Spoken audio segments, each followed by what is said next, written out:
I picked up on some themes that were discussed in other panels and in other talks throughout the day, insofar as they affect the in-house work that we do in the context of merger and deal review advice. And so the two key themes there were this shift away from a local nexus requirement in order to trigger jurisdiction in for certain authorities, most notably in the context of Article 22, which was discussed quite a bit in earlier sessions.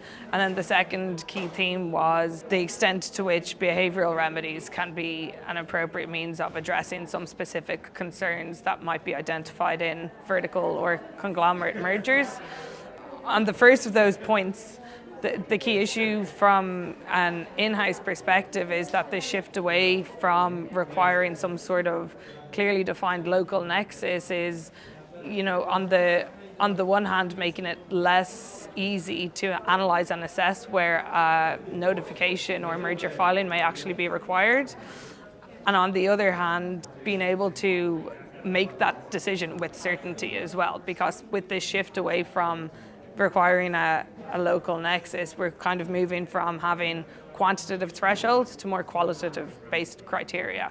And ultimately that could have quite a chilling effect on deal making, where the deal teams are uncertain as to whether something is going to be required to be notified, and if so, how long that process will take. And ultimately it might be the tipping point between a deal going ahead or not.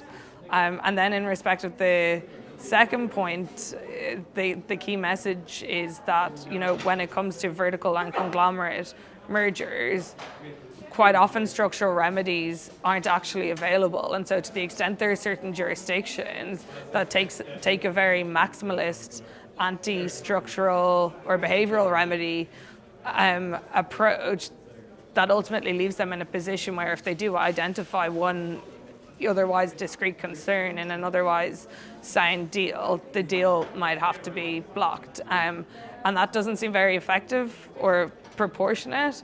And it's also hard to square with, the rise in digital regulation, which necessarily results in kind of behavioural overview of how companies are working. And so squaring what we see on, the M&A front with that rise of digital regulation is quite a difficult thing to get one's head around.